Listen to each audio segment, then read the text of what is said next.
An independent activity schedule, often referred to as an IAS, is a set of pictures or words that signals a child to complete a group of activities. It enables the child to do activities independently with minimal supervision. It can give a child a chance to engage in purposeful activities at home and at school. In this podcast, we're talking about the basics of putting together an independent activity schedule and giving you tips on how to teach this to a learner.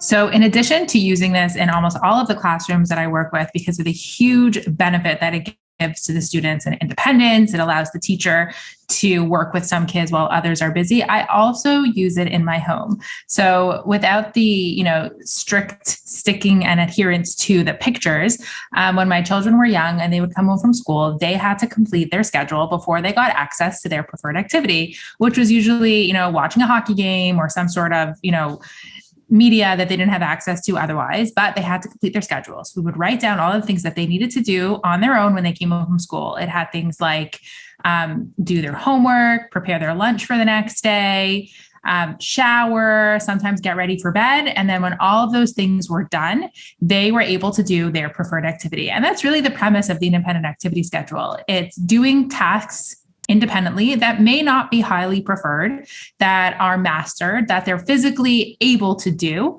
but the goal of the activity schedule is that they're doing it independently and they're doing it with the preferred activity or reinforcement at the end. So there's that motivation is embedded, and my kids were motivated. They would come home and rush through their schedules, get everything done so that they would make it for that 7:00 hockey game. My daughter will still make to-do lists when she gets home from school. So I used to give her stuff too.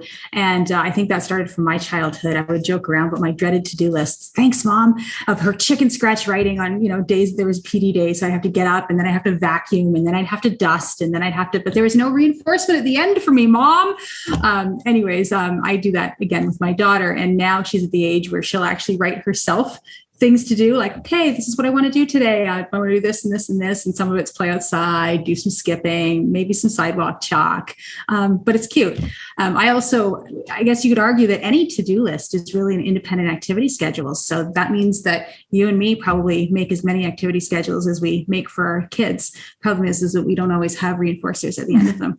I love the ones that my daughter makes for me on a Sunday. She'll say, hey, here are the things we need to do. Go to the store, buy me this. And there's not really much reinforcement for me at the end, but so for like no money in your wallet at the end of the day. Right. So I guess the question is what essentially does an independent schedule look like? It could look like a whole bunch of different things. So, when I typically look at an independent activity schedule, in my mind, I automatically go to, a checklist. So, number one is this with a little box beside it. It goes check. Number two is this with a box beside it. Number three is this, et cetera. And it typically has, 3 to 4 activities. Sometimes it has 10, but that's really overwhelming. Usually, stick to 2 or 3. But independent activity schedules can look differently as well. So it could be a list format. That would probably be what you've given your kids. But I've also done activity schedules, especially for kids who are just starting off. I've done activity schedules in book format. And what does that mean? It means, you get a little binder, like literally a binder, and I've laminated pages that I put in the binder. And each page has one picture on it. Typically, I would Velcro the picture in so I can change the pictures up often. But if it's a binder, you can actually just take the pages out and switch them around with something else. It doesn't have to be, anything hardcore. But anyways, it can be a binder, and you literally open the binder and there's a picture of an activity, and the student has to look at that picture and go retrieve the activity. Once they've done that activity, then they can turn the page and look at the next activity. And like I said, when you're first teaching it, you've got, just a couple activities, and that's it. So an independent activity schedule could be a to-do list. It can be a book. We've used other things in the past too. I actually find that sometimes when at least, a lot of the people I work with, when they think of an activity schedule or an IAS, they think of bins and buckets, and the child is doing an IAS activity. So we actually broke it down recently, and we said there's really 3 main phases of teaching an independent activity schedule. The first one is just the idea that I'm following either a picture or a text schedule to do an activity. That activity is mastered. It's not a hard activity. It's not something that they're learning, but it's a mastered activity. They do something and then they get their preferred activity. So it's kind of working off of the PREMAC principle, maybe first 10, but the goal is independence. The goal is that they're doing some sort of either leisure or play activity. It's usually not an academic activity yet, but they're doing something, maybe completing a shape sorter and then getting access to preferred activity, or maybe building a block tower. They're usually actually closed-ended at this phase, but they're doing some sort of closed-ended activity. It could be a file folder activity. It could be a shape sorter. It could be anything that's closed-ended, and then they get access to preferred activity. So that's the first phase of an independent activity schedule. And that's really important to start with. And that could be at an independent activity schedule time. We are learning IES right now, and this is what we're doing. The next phase would be something where you're either adding activities. So instead of one, now there's 2 activities, likely closed-ended also. So first they do the shape sorter, and then they do the file folder activity, and then they get access to something that's preferred. So we're working on transitions between activities. We're working on building up their length of time that they're able to work independently. Within this, second level of this activity, you could also start incorporating some open-ended activities. I'd recommend using a timer. So if they're supposed to be reading a book, set a timer. If they're playing with blocks, set a timer. So that once you're able to do 2 activities, you can build in the open-ended activities. And now you can also start incorporating some academic tasks in addition to some leisure activities. Those are really important to really vary up the activities. One of my pet peeves is just seeing shape sorters and shape sorters and shape sorters as the only independent activity. Same puzzle for 6 the months. Puzzles. What if the kids don't like puzzles, right? So incorporating file folder activities, incorporating reading a book, or going to play with the blocks. At the third phase, then you want to start incorporating travel. So having them move around the room so that they're not just in the independent activity area, but they're able to go and get their own materials. They're able to go and find a pencil if they need it. They're able to maybe sometimes even go out of the room if they need something from their bag. So incorporating travel is really great. And at this third phase, it really should be something that they're able to move through throughout their day. So it's something like getting a checklist and going through their activities. Sometimes there's academic tasks involved. Sometimes something on the activity schedule could even be work with teacher. And then you're waiting for your turn to work with a teacher, and then you go back to your activity schedule. So thinking about those, academic style learners who are not just working on leisure skills, but also on academic skills, on independence.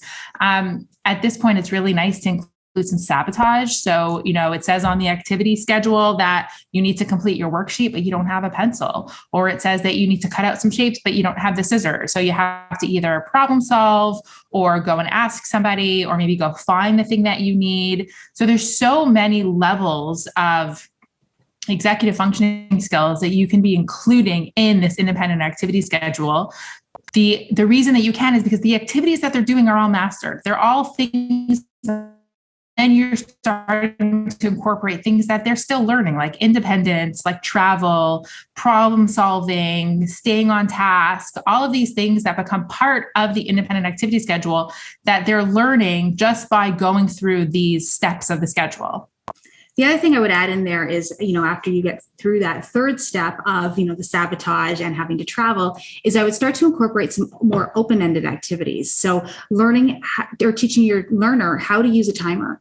And, it can be just as simple as just pressing a button because maybe the timer is already preset. But sometimes, we've got learners who can actually set a timer based on a little text cue that they're given. So, instead of completing that puzzle or that shape sorter, maybe they get to, watch a favorite show for, a few minutes, or they get to, read a book, but sometimes books aren't closed-ended because, the kids like to look at these books. So they're open-ended, or playing with some toys that they like and putting a timer on that. So what the student would do then is look at the picture of, whatever toy they're supposed to be playing with, and then decide it would be a timer. So the student, because we already taught them how to travel, can travel and go get a timer, set that timer for, the text cue that they're matching, and then go and play and then respond to the timer.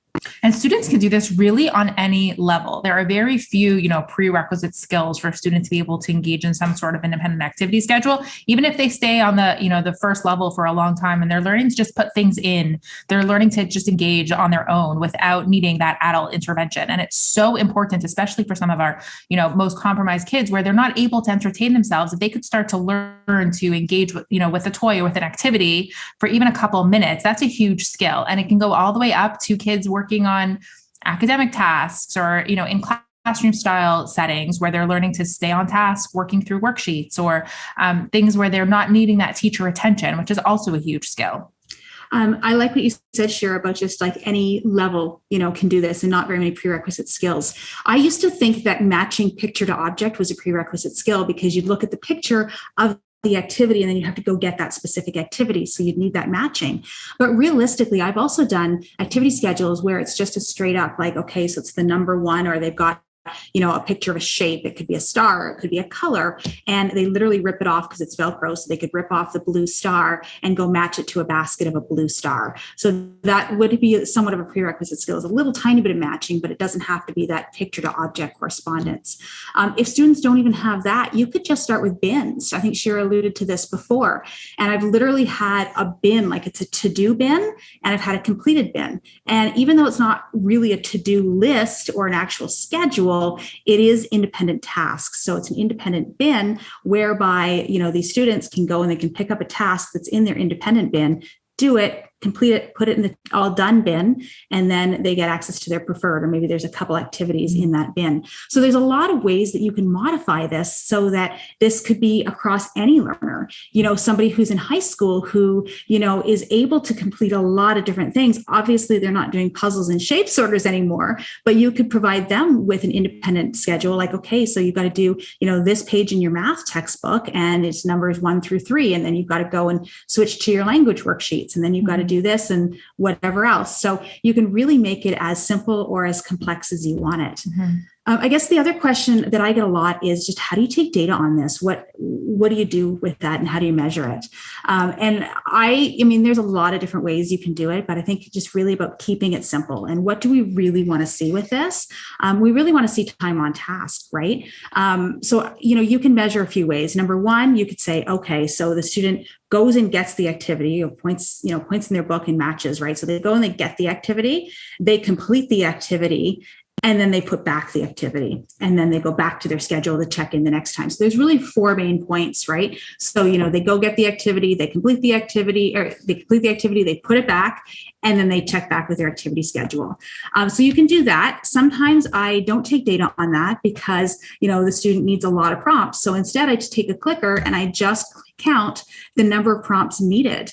And that counting the number of prompts, obviously you want to see that decrease over time. And that's a really simple way to take data on activity schedules. Well, let's take a step back and talk about how to prompt, because that is my second pet peeve on independent activity schedules, is when people are teaching those independent activity schedules and forgetting the word independent. And there's tons of verbal prompting. And, remember, you need to do this one. And don't forget to write your name, and calling the student's name over and over and over again and redirecting them back to the activity they're supposed to do, sitting beside them, helping them through it, talking them through it. So with an independent activity schedule, you want to be as silent as possible. So if you're teaching it to a learner, you want to fade yourself out of that sequence of learning. So that means that you're going to present them with an activity that they can do, whether or not they choose to do it. Well, hopefully they're motivated. You're best to prompt non-verbally. So if they do need your support in prompting them either to the visual schedule or to the activity that they're working on, do it from behind as non-invasive as possible, pointing, gesturing, no verbal prompting. So when you're talking about counting number of prompts, it would hopefully just be a point, a redirection, pointing to the schedule, pointing to the activity, something like that. And that would be a good way to track how much prompting they're needing to get through the activity.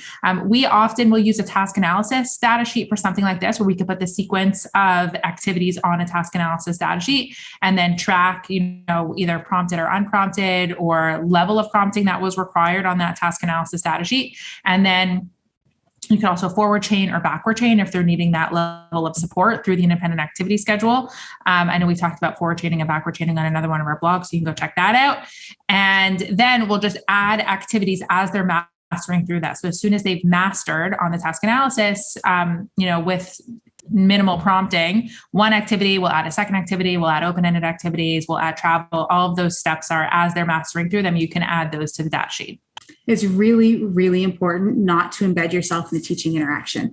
Really think independence here. And, that's the other question we get is like, well, what's the purpose of an independent activity schedule? And as a therapist, I have to say, I used to hate teaching independent activity schedules because I would literally be in the doorway or at the back of the room, and I'd be doing not a lot when the kid was doing everything. And I used to think it was the most boring thing in the entire world. But you know what that meant? It meant I was be boring. Doing it right. Like, because really it should be that, your student is on task while you're able to do other things, or the teacher's able to attend to other students, or parents are able to cook dinner or be with another sibling. Yeah. And that's what it's all about, is really think independence, independence, independence. Yeah, it's a huge life skill. If we can get our kids independent in moving through checklists, moving through activities. I mean, think about vocational skills that they're going to need to have in order for job readiness. Think about parents who can't make dinner, can't get, run an errand because their kids are so demanding because they can't entertain themselves. So that's a huge skill, to be able to entertain yourself, to be able to move through activities independently. We do it so often in our day-to-day lives that it's a skill that our kids don't have. And all of those other executive functioning skills that fall into this, sequence when you're teaching the IAS, things like staying on task and attending and independence and problem solving and all of those things that you can incorporate into one little IAS activity is lifelong skills that they're going to use for the future and on. Absolutely. So just in summary, we talked today about independent activity schedules called IAS. And, we talked about the parts of an independent activity schedule and kind of the steps that we take, ideas for activities to include, how to teach it to a learner, and why it's important. So click on the link in or around this video to get your IAS freebie.